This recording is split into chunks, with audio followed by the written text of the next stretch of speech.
हमने क्या देखा था, इफेक्टिव स्ट्रेस के बाद कौन सी यूनिट स्टार्ट की थी, परमियाबिलिटी। परमियाबिलिटी क्या होता है परमियाबिलिटी, क्या बताया था परमियाबिलिटी के बारे में? सॉइल की एक ऐसी प्रॉपर्टी जो कि अपने अंदर से वाटर को होकर जाने दे, ऐसी प्रॉपर्टी को हम क्या बोलते हैं, परमियाबिलिटी बोलते हैं। ये सॉइल की एक प्रॉपर्टी होती है ना।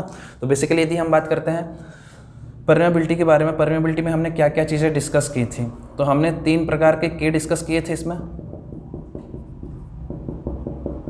हमने 3 प्रकार के डिस्कस किए हुए थे, जिसमें यदि मैं बात करता हूँ इस के की, तो ये क्या था, कोफिशिएंट ऑफ परमियाबिलिटी। ये आया कहाँ से था, डार्सी लॉ से, है ना, जहाँ पे हमने देखा था V प्रोपोर्शनल टू क्या था, I था। और यहाँ से यदि हम बात करते हैं V equal to K into I, यहाँ से यदि हम बात करते हैं I K की, तो K क्या बन जाएगा हमारा, V अपॉन I।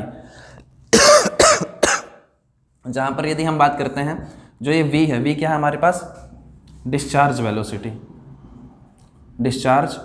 वेलोसिटी। और I आपको पता है I क्या, हम पहले से पढ़ते आ रहे हैं, इफेक्टिव स्ट्रेस वाली यूनिट में ही पढ़ा है। I क्या हमारे पास, हाइड्रोलिक ग्रेडियंट। इस K का दूसरा नाम भी होता है क्या, इस K का दूसरा नाम भी होता है क्या, कोफिशिएंट ऑफ कंडक्टिविटी, है ना, कोफिशिएंट ऑफ कंडक्टिविटी भी बोलते हैं इसको, या कोफिशिएंट ऑफ परमियाबिलिटी भी बोलते हैं। सेकेंड चीज़ यदि हम बात करते हैं Kp क्या है, coefficient of percolation, coefficient of percolation. यदि हम इस Kp की बात करें तो Kp इक्वल टू क्या आता है आपका, K डिवाइड बाय N, ठीक है। यहीं से हमको एक चीज़ और पढ़नी है, Vs इक्वल टू क्या होता है, V अपॉन N। जहाँ पर यदि हम बात करते हैं Vs क्या है आपके पास, सीपेज वेलोसिटी, और V क्या है आपके पास, डिस्चार्ज वेलोसिटी, और N क्या है हमारे पास, पोरोसिटी, है ना। Vs की वैल्यू ग्रेटर होती है किससे, V से, है ना। अच्छा, उसके बाद यदि हम बात करते हैं इन दोनों K की, यदि मैं बात करूं इनकी यूनिट क्या होती है, तो इनकी यूनिट होती है सेंटीमीटर पर सेकेंड या मीटर पर सेकेंड। उसके बाद हमने तीसरा K देखा था,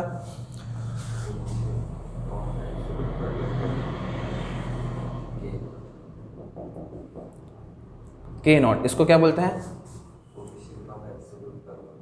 कोफिशिएंट ऑफ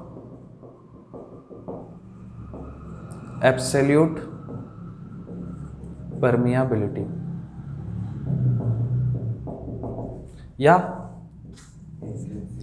इंट्रिंसिक परमियाबिलिटी, ठीक है। इसके बारे में हमारे सब इंजीनियर के एग्जाम में इसकी यूनिट भी पूछी हुई है ना। तो यदि हम बात करते हैं बेसिकली ये K नॉट आता कैसे, तो K नॉट इक्वल टू क्या होता है, K into you minus unit weight होता है। यदि वाटर लिया तो वाटर आ जाएगा यहाँ पर, है ना।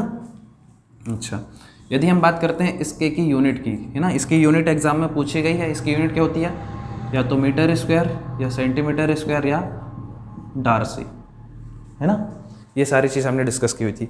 उसके बाद हमने क्या देखी थी, सेकेंड पॉइंट क्या था हमारा, values of K different type की सॉइल के लिए, है ना। यदि हम बात करते हैं टाइप्स ऑफ सॉइल,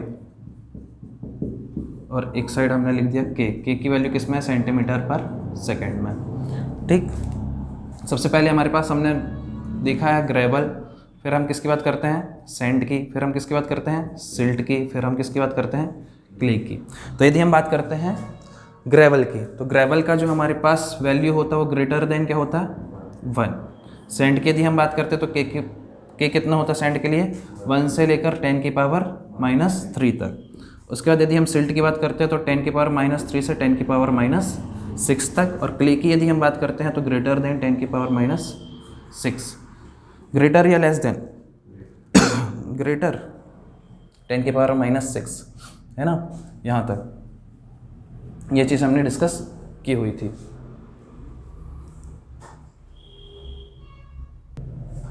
ठीक है, तो इसको ये लेस देन। नेक्स्ट यदि हम बात करते हैं, इसके बाद हमने क्या देखा था,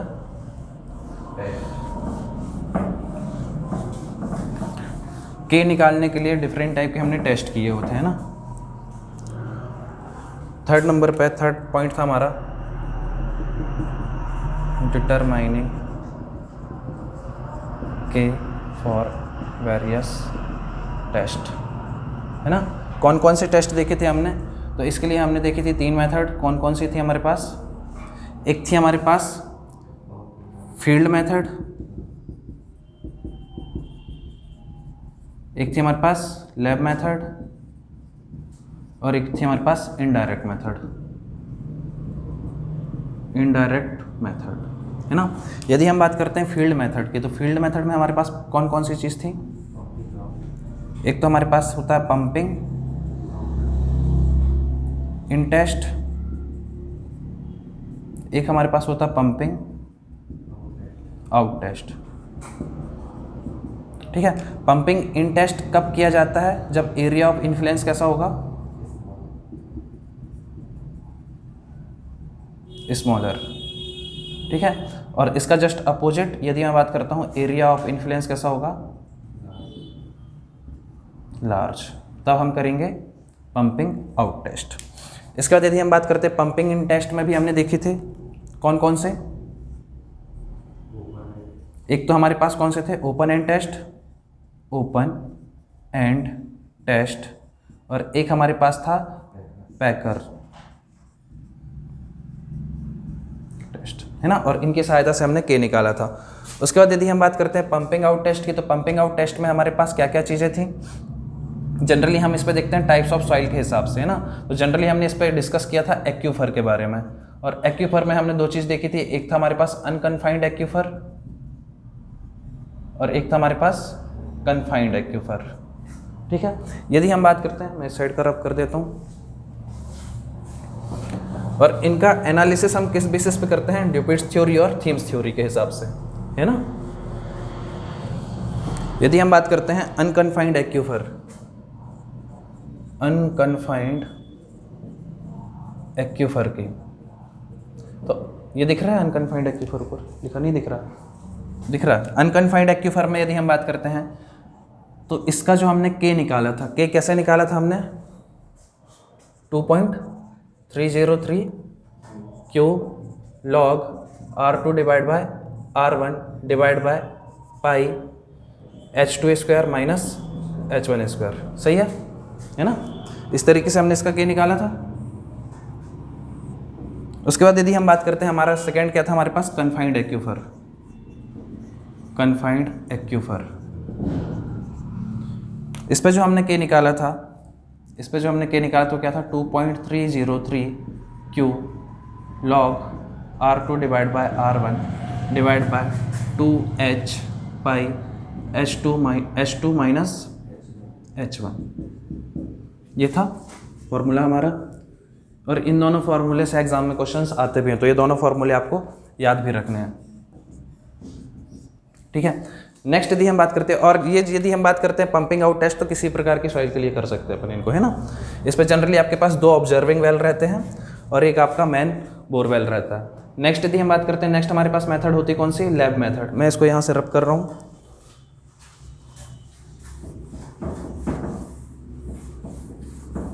नेक्स्ट हमारे पास कौन सी मेथड होती है, लैब मेथड। लैब मेथड में यदि हम बात करते हैं, तो हमारे पास कौन कौन सी मेथड होती है, पहली हमारे पास होती है constant head permeability method. Second कौन सी होती है हमारे पास, फॉलिंग हेड या वेरिएबल हेड मेथड। और तीसरी कौन सी होती है, कैपिलरिटी मेथड, है ना। यदि हम इन दोनों की बात करते हैं, ये दोनों कैसे सॉइल पे की जाती हैं, सैचुरेटेड सॉइल पे, सैचुरेटेड सॉइल पे। जबकि यदि हम इसकी बात करते हैं, तो ये कैसे सॉइल के लिए होता है, partially saturated soil, partially saturated soil के लिए। इस पर भी यदि हम बात करते हैं, जो हमारा कांस्टेंट हेड परमेबिलिटी टेस्ट है, constant head permeability test generally किस सॉइल के लिए यूज़ किया जाता है, कोर्स ग्रेन सॉइल के लिए। जबकि वेरिएबल हेड टेस्ट की बात यदि हम करते हैं, तो किसके लिए किया जाता है, कौन से सॉइल के लिए, फाइन ग्रेन सॉइल के लिए, है ना। अब इन पे के किस तरीके से निकाला जाता है, उसकी यदि हम बात करते हैं, कि के किस तरीके से निकाला जाता है। यदि हम इस पर बात करते हैं हमारा कांस्टेंट हेड परमेबिलिटी टेस्ट में, कांस्टेंट हेड परमेबिलिटी टेस्ट, तो इस पर यदि हम बात करेंगे तो इस पर हमारा जो के आएगा, के किसके बराबर आएगा, हमने देखा था के क्या होता है, इक्वल टू के आई ए, है ना। यदि हम इस पर बात करते हैं हमको के निकालना, तो के इक्वल टू क्या हो जाएगा आपके पास, Q divide by I into A. अब हमको पता है क्यू इक्वल टू क्या होता है, वॉल्यूम अपॉन टाइम, और आई इक्वल टू क्या होता है, एच अपॉन एल, है ना। तो हमारा जो के का फॉर्मूला बन जाएगा वो क्या बन जाएगा, V L divide by T into A into H, ठीक है। नेक्स्ट यदि हम बात करते हैं हमारे पास क्या होता है second test, falling head test, falling head test. अब फॉलिंग हेड टेस्ट की यदि हम बात करते हैं तो इसमें जो के निकालते, के किस तरीके से निकालते, इस पर के इक्वल टू ए एल, या इसको आगे 2.303 ए एल, आगे क्या जाएगा log H1 divide by H2, है ना, डिवाइड बाय क्या आ जाएगा T2 minus T1 into capital A. Small A क्या है, जो हमने ट्यूब लगाया था उसका क्रॉस सेक्शनल एरिया, और जो हमारा ए क्या है, cross sectional area of soil sample, है ना। इस तरीके से हमने क्या निकाल लिया, के निकाल लिया। थर्ड मेथड हमारी कौन सी थी, मैं साइड का रब कर रहा हूँ इस पर,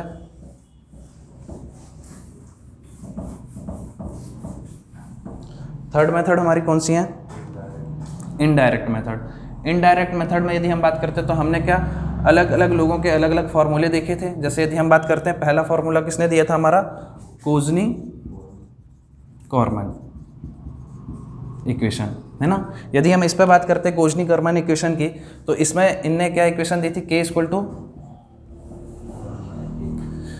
टू 1 अपॉन के इंटू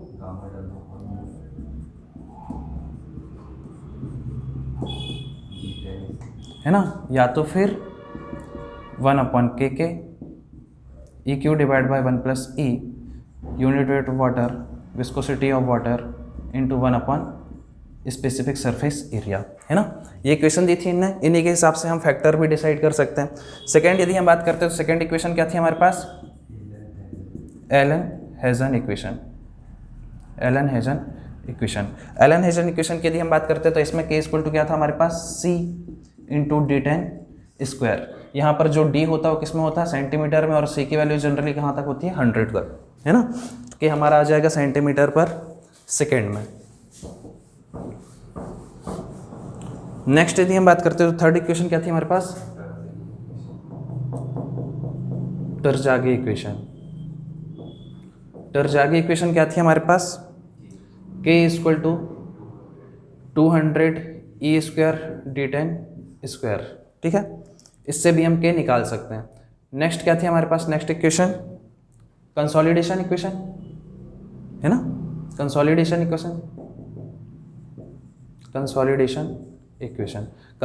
इक्वेशन की यदि हम बात करते हैं तो इसकी सहायता से भी हम के निकाल सकते हैं। के इक्वल टू क्या होता है, CV MV unit weight of water, है ना। ये आगे कंसोलिडेशन वाले चैप्टर में भी आपका फॉर्मूला यूज होगा।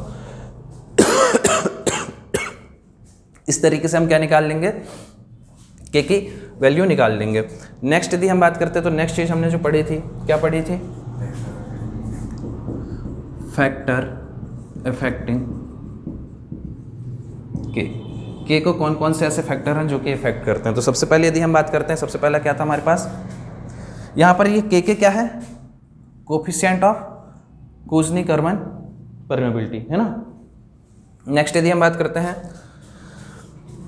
सबसे पहले यदि हम बात करेंगे कौन सा फैक्टर इफेक्ट करता है, तो पार्टिकल साइज, है ना। पार्टिकल साइज यहाँ पर दिख रहा है D10, मतलब हम बोल सकते हैं के directly proportional to D10 square, ठीक है। नेक्स्ट यदि हम बात करते हैं सेकेंड, क्या इफेक्ट करता है हमारा, यहाँ पर ही दिख रहा है आपको, सेकेंड क्या इफेक्ट करता है आपका, वॉइड रेशो। तो K equal to E Q divide by C into E Q divide by 1 plus E, जहाँ पर सी जो होता है वो टाइप्स ऑफ सॉइल पर डिपेंड करता है। सी को हम बोलते हैं सिप फैक्टर, नेक्स्ट यदि हम बात करते हैं स्पेसिफिक सरफेस एरिया, है ना। यदि हम स्पेसिफिक सरफेस एरिया की बात करते हैं तो ये क्या होता है, के इन्वर्सली प्रोपोर्शनल होता है, के इन्वर्सली प्रोपोर्शनल होता है, दिख भी रहा हमको, है ना। नेक्स्ट यदि हम बात करते हैं, नेक्स्ट क्या होता है हमारे पास, परमिएंट। यदि हम बात करते हैं कि किस तरीके का आपने लिक्विड यूज हुआ सॉइल में, तो ये क्या हो जाएगा, K is directly proportional to unit weight of water divide by viscosity of water, यदि हमने परमिएंट में वाटर लिया है तो, है ना। अब यदि हम यहाँ से बात करते हो तो इससे भी क्वेश्चन आपका आता है एग्जाम पे, यहाँ से एक रिलेशन बनता है आपका K1 μ1 इक्वल टू K2 μ2, ठीक है। और हमारा ये जो म्यू है मतलब विस्कोसिटी है, ये क्या होता है, इन्वर्सली प्रोपोर्शनल होता है टेम्परेचर के, ठीक है। मतलब हम बोल सकते हैं K प्रोपोर्शनल हो जाएगा टेम्परेचर के, ठीक है। यहाँ तक हो गया। और क्या डिस्कस किया था इसके बाद, कौन से पॉइंट डिस्कस किए थे, इस साइड का मैं रफ करता हूँ।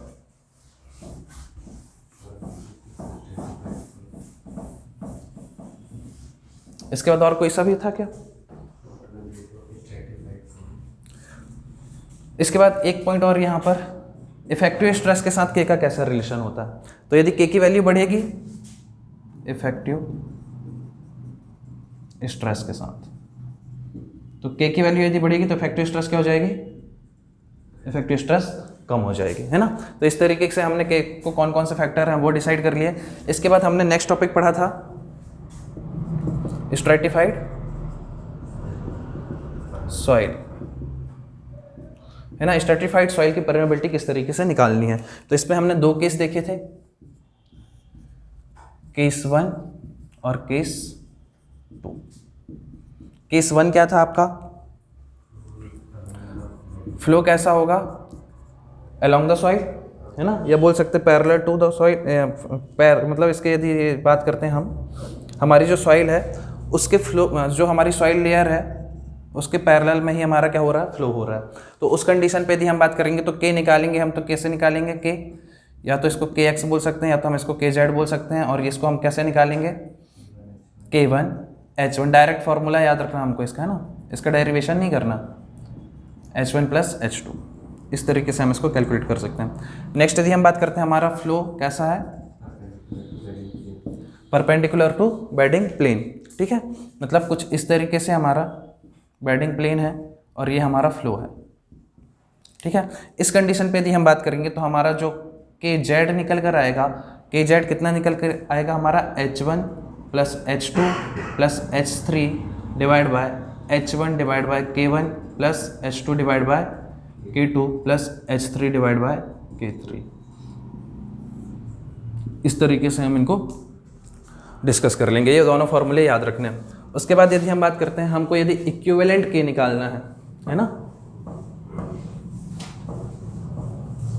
यदि हम इक्विवेलेंट के निकालना चाहते हैं तो के इक्विवेलेंट क्या आ जाएगा 2D के केस में, इन 2D हमारा जो के इक्विवेलेंट आ जाएगा वो क्या आ जाएगा, kx × ky की पावर 1/2। यदि हम 3D के केस में बात करेंगे तो इन 3D में क्या आ जाएगा, के इक्विवेलेंट kx × ky × kz की पावर 1/3, है ना।